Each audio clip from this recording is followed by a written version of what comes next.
नमस्कार, मैं हूं अंकुर और आप देख रहे हैं सत्य हिंदी का न्यूज बुलेटिन। एक नजर अब तक की सुर्खियों पर। अग्निवीर को लेकर विवाद छिड़ा हुआ है। राहुल गांधी और रक्षा मंत्री राजनाथ सिंह आमने सामने आ गए हैं। राहुल गांधी ने एक वीडियो ट्वीट किया था जिसमें शहीद अग्निवीर अजय सिंह के पिता चरणजीत सिंह कहते हैं कि उनको केंद्र सरकार की ओर से कुछ नहीं मिला है। हालांकि उसके बाद कुछ न्यूज चैनल्स वाले वहां पहुंचाए गए, जिनको पीड़ित परिवार ने दौड़ाया और कहा कि क्या मोदी जी ने भेजा है, आप आधी अधूरी बात फैला रहे हो। अब इंडियन एक्सप्रेस ने अपनी रिपोर्ट में स्थिति स्पष्ट कर दी है। एक्सप्रेस से बात करते हुए अजय सिंह के पिता चरणजीत सिंह काला ने कहा कि हमें बीमा कवर से 98 लाख रुपए मिले हैं। इसमें सेना की ओर से 48 लाख रुपए का चेक शामिल है, जो बीमा कवर है, सरकार द्वारा किया गया भुगतान नहीं। उन्होंने कहा कि एक निजी बैंक से 50 लाख रुपए मिले, वो मेरे बेटे की बीमा पॉलिसी का क्लेम है। पंजाब सरकार ने हमें 1 करोड़ रुपए का मुआवजा दिया है, लेकिन राजनाथ सिंह का ये दावा कि केंद्र ने हमें 1 करोड़ रुपए का मुआवजा दिया है पूरी तरह से झूठ है। हमें अभी तक केंद्र या सेना से कोई अनुग्रह मुआवजा नहीं मिला है। राहुल गांधी ने एक बार फिर अग्निवीर के मुद्दे पर मोदी सरकार को घेरा है। उन्होंने शहीद अग्निवीर अजय कुमार के पिताजी का वीडियो जारी किया है और कहा है कि शहीद अग्निवीर अजय कुमार जी के परिवार को आज तक सरकार की ओर से कोई कंपनसेशन नहीं मिला है। कंपनसेशन और इंश्योरेंस में फर्क होता है। शहीद के परिवार को सिर्फ बीमा कंपनी की ओर से भुगतान किया गया है। सरकार की ओर से जो सहायता शहीद अजय कुमार के परिवार को मिलनी चाहिए थी, वो नहीं मिली है। देश के लिए जान देने वाले हर शहीद के परिवार का आदर किया जाना चाहिए, पर मोदी सरकार उनके साथ भेदभाव कर रही है। सरकार कुछ भी कहे, ये राष्ट्रीय सुरक्षा का मामला है और मैं इसे उठाता रहूंगा। इंडिया गठबंधन सेना को कमजोर नहीं होने देगा। शहीद अजय कुमार जी के परिवार को आज तक कॉम्पनसेशन नहीं मिला है। 6 महीने हो गए, उनके बैंक अकाउंट में आज तक पैसा नहीं आया है। कॉम्पनसेशन में और इंश्योरेंस में फर्क होता है। जो भी सानू पैसा मिला वो एक टाइम सोर्स मिला।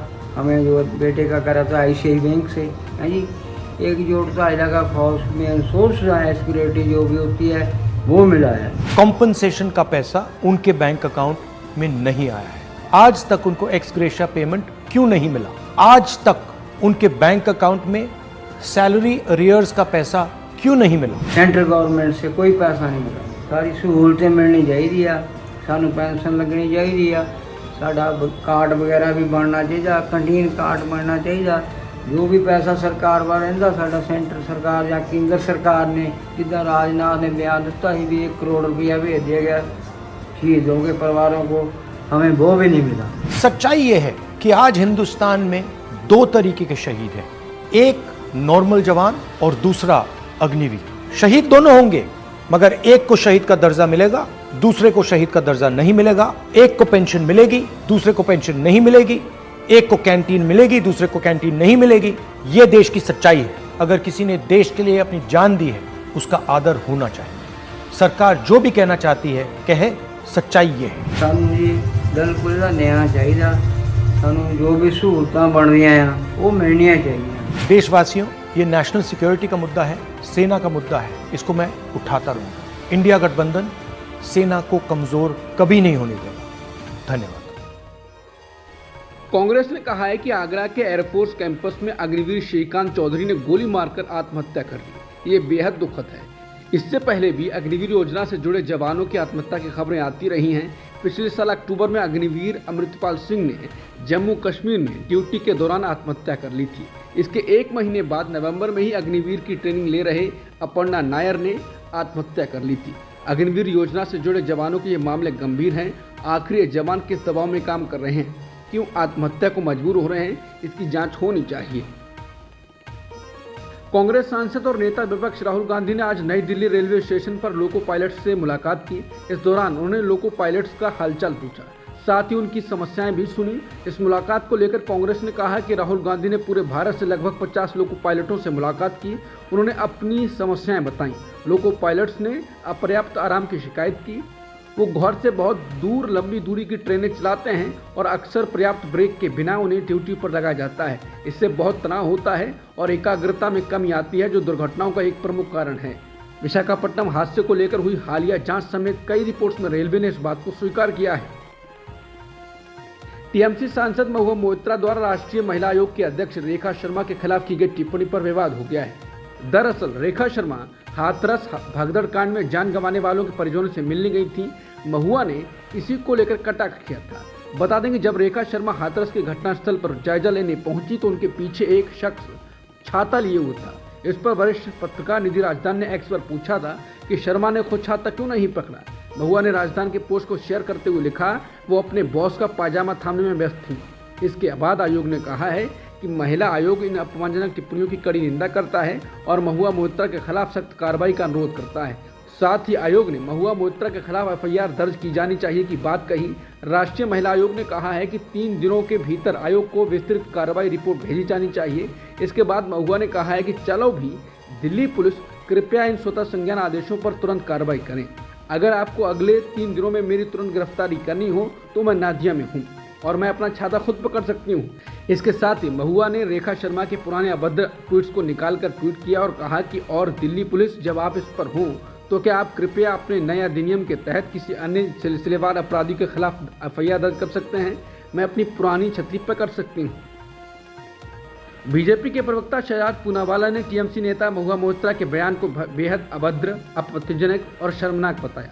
उन्होंने मोहित्रा की टिप्पणी का स्क्रीनशॉट पोस्ट किया और उन्हें पार्टी से निष्कासित करने की मांग करते हुए दावा किया कि टीएमसी और विपक्ष का असली चेहरा है। उन्होंने कहा कि सांसद महुआ मोहित्रा, जिन्होंने संदेश खाली चोपड़ा तालिबानी पिटाई को सही ठहराया और उस दिन चुप रही, स्वाति मालीवाल पर चुप रही, अब एक महिला पर घृणित टिप्पणी कर रही हैं, वो भी एनसीडब्ल्यू प्रमुख पर। शहजाद पूनावाला ने महुआ मोहित्रा की टिप्पणी पर चुप्पी साधने के लिए कांग्रेस और आम आदमी पार्टी पर भी निशाना साधा।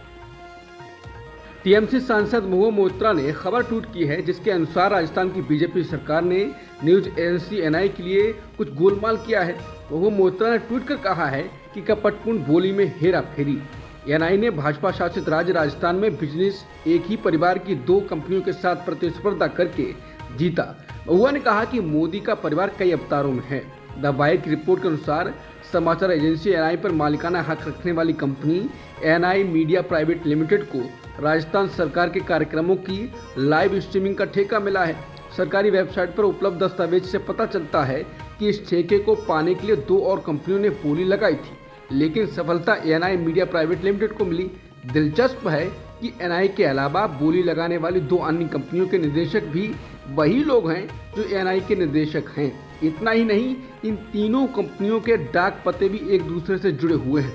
किसी सरकारी टेंडर को वैध बनाने के लिए कम से कम 3 बोलीदाताओं की आवश्यकता होती है।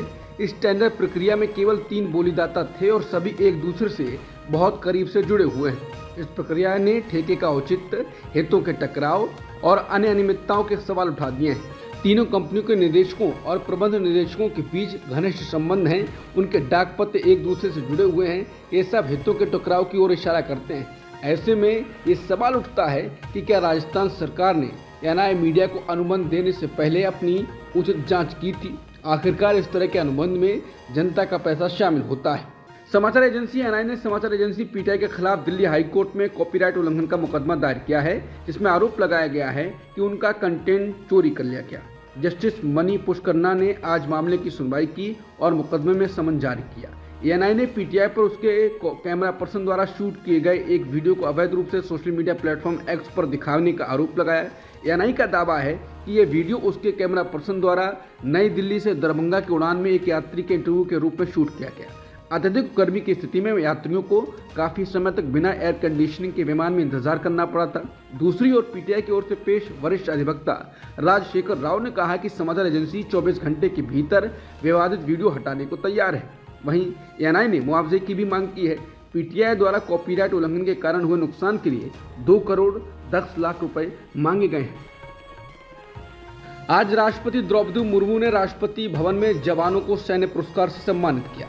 इस दौरान समारोह में उपराष्ट्रपति जगदीप धनखड़, पीएम मोदी, रक्षा मंत्री राजनाथ सिंह और नेता विपक्ष राहुल गांधी मौजूद रहे। पीएम मोदी और राहुल गांधी एक ही लाइन में बैठे हुए थे। इसके बाद कांग्रेसी नेता और बाकी लोग इसको साझा कर रहे हैं। हालांकि ये कुछ खास बात नहीं है, लेकिन राहुल गांधी और पीएम मोदी जब एक ही मंच पर एक साथ दिखते हैं तो खबर बन ही जाती है। प्रधानमंत्री अटल बिहारी वाजपेयी उस समय अपनी असहमति दर्ज कराना चाहते थे जब भाजपा संसदीय बोर्ड ने गुजरात दंगों को लेकर मोदी को गुजरात के मुख्यमंत्री पद से हटाने की उनकी मांग को भारी बहुमत से खारिज कर दिया। पूर्व उपराष्ट्रपति वेंकैया नायडू की बायोग्राफी में ये बात लिखी गई है। एस नागेश कुमार द्वारा लिखित Venkaiah Naidu a life in service में गुजरात दंगों के बाद के राजनीतिक घटनाक्रम को याद किया गया है। लेखक का कहना है कि उस समय भाजपा के शीर्ष नेता मोदी के पीछे खड़े थे। इस किताब का विमोचन पीएम मोदी ने पिछले रविवार को किया था। किताब में एक और महत्वपूर्ण बात कही गई है। जब आडवाणी गुजरात के तत्कालीन मुख्यमंत्री मोदी को प्रधानमंत्री पद के उम्मीदवार के रूप में पेश करने के पक्ष में नहीं थे, तो नायडू ने उस समय मोदी का समर्थन किया था। केंद्र ने सुप्रीम कोर्ट के समक्ष एक हलफनामा दायर किया है, जिसमें कहा गया है कि परीक्षा में बड़े पैमाने पर अनियमितताओं के किसी भी सबूत के अभाव में नीट यूजी 2024 को दोबारा आयोजित कराने की आवश्यकता नहीं है। केंद्रीय शिक्षा मंत्रालय ने अपने हलफनामे में कहा कि परीक्षा को पूरी तरह से रद्द करने से नीट यूजी प्रश्नों का प्रयास करने वाले लाखों ईमानदार उम्मीदवार गंभीर रूप से खतरे में पड़ जाएंगे।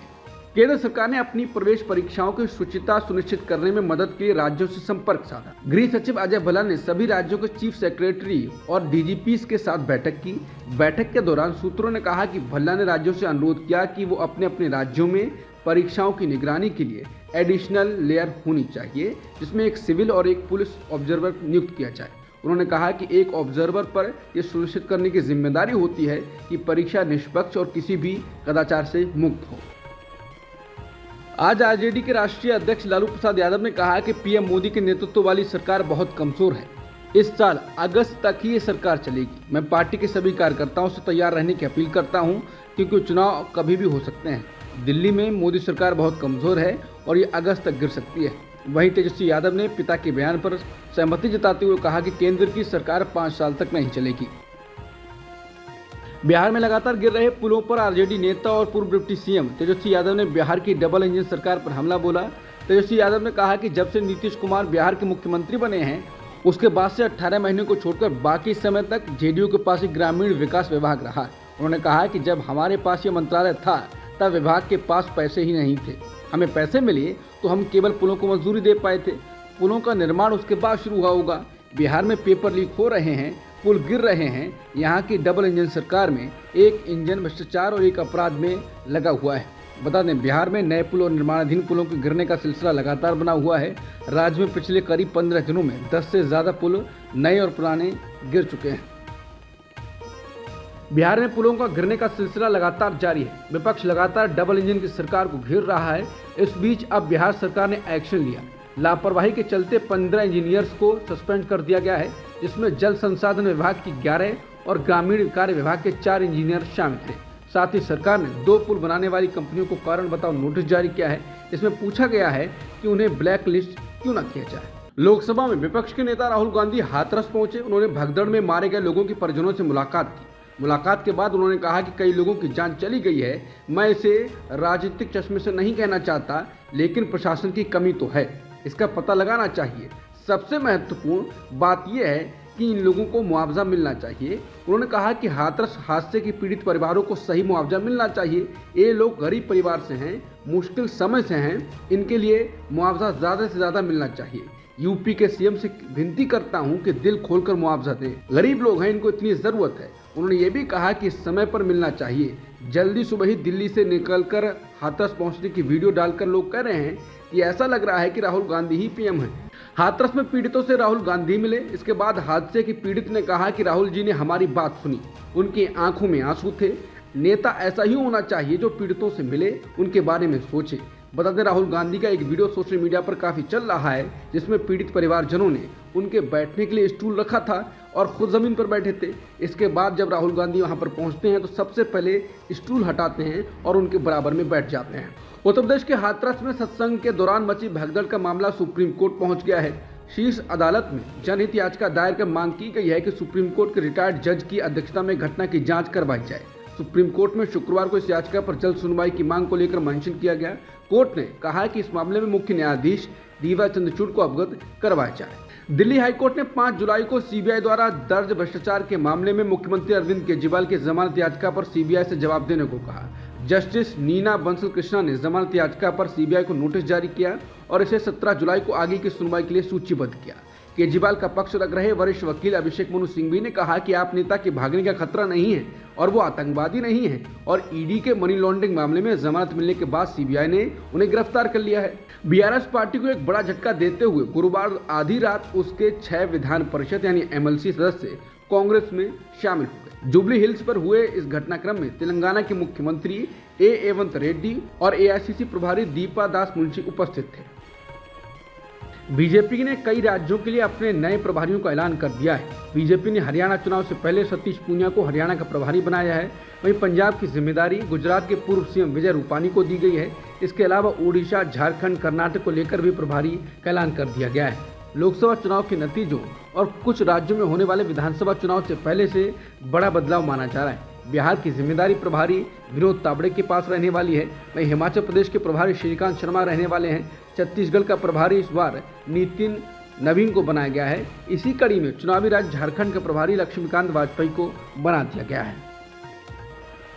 असम के डिब्रूगढ़ की जेल में बंद अमृतपाल सिंह और दिल्ली की तिहाड़ जेल में बंद इंजीनियर रशीद ने शुक्रवार को संसद भवन पहुंचकर सांसद पद की शपथ ली। लोकसभा स्पीकर ओम बिरला ने अपने चैम्बर में दोनों सांसदों को शपथ दिलवाई। खालिस्तानी समर्थक अमृतपाल सिंह सांसद की शपथ लेने के लिए पैरोल पर बाहर है। वो पंजाब की खडूर साहिब लोकसभा सीट से लोकसभा चुनाव जीते हैं। हालांकि जब लोकसभा का सत्र चल रहा था तो वो जेल में बंद थे। इसी वजह से अब उन्हें शपथ दिलाई गई।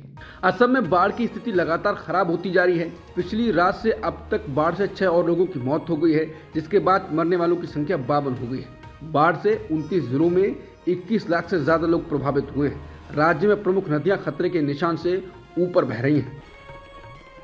ब्रिटेन के चुनाव में ऋषि सुनक की पार्टी की अप्रत्याशित हार हुई है। 14 साल के वनवास के बाद लेबर पार्टी फिर से सत्ता में पहुंची है। उस जीत के बाद अब ऋषि सुनक ने बतौर प्रधानमंत्री अपना आखिरी भाषण दे दिया है। उनकी तरफ से देश से माफी मांगी गई है और एक भावुक अपील भी हुई है। ऋषि सुनक ने कहा है कि देश को पहले मैं सॉरी कहना चाहूँगा। मैंने इस पद पर रहते हुए अपना सब कुछ दिया, लेकिन आपके जनादेश ने साफ संदेश दिया है कि आप बदलाव चाहते थे। आपकी पसंद ही अब मायने रखती है। मैं इस हार की नैतिक जिम्मेदारी लेता हूं। इन नतीजों के बाद मैं पार्टी नेता के पद से पीछे हटता हूं। ऋषि सुनक ने इस बात का भी जिक्र किया कि उनकी पार्टी के तमाम नेता ने इस चुनाव में काफ़ी मेहनत की थी, लेकिन उन्हें दुख है कि वो उस जीत में तब्दील नहीं कर पाए।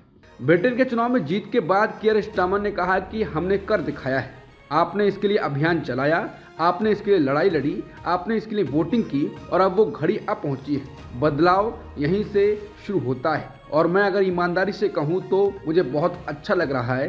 पार्टी बदलने के लिए 4.5 साल की गई मेहनत इसी के दिन के लिए थी। बदलाव के साथ लेबर पार्टी देश की सेवा के लिए तैयार है। प्रधानमंत्री मोदी ने ब्रिटेन आम चुनाव में शानदार जीत के लिए लेबर पार्टी के नेता कियर स्टारमर को बधाई दी है। प्रधानमंत्री मोदी ने सोशल मीडिया साइट एक्स पर लिखा, कियर स्टारमर को ब्रिटेन के आम चुनाव में शानदार जीत के लिए बधाई और शुभकामनाएं। उन्होंने लिखा कि मैं आपसी विकास, समृद्धि को बढ़ावा देने और सभी क्षेत्रों में भारत यूके व्यापक रणनीतिक साझेदारी को और मजबूत करने के लिए सकारात्मक सहयोग की आशा करता हूं। पीएम मोदी ने ब्रिटेन चुनाव में शिकस्त पाने वाले मौजूदा पीएम ऋषि सुनक को भी धन्यवाद कहा। उन्होंने लिखा कि आपके सराहनीय नेतृत्व और आपके कार्यकाल के दौरान भारत यूके के बीच संबंधों को गहरा करने में आपके सक्रिय योगदान के लिए आपको धन्यवाद। आपको और आपके परिवार को भविष्य के लिए शुभकामनाएं। बता दें, ब्रिटेन में लेबर पार्टी 14 साल बाद सत्ता में वापसी करने जा रही है। अब तक की सुर्खियों में इतना ही। बाकी खबरों के लिए बने रहिए सत्यहिंदी.com के साथ।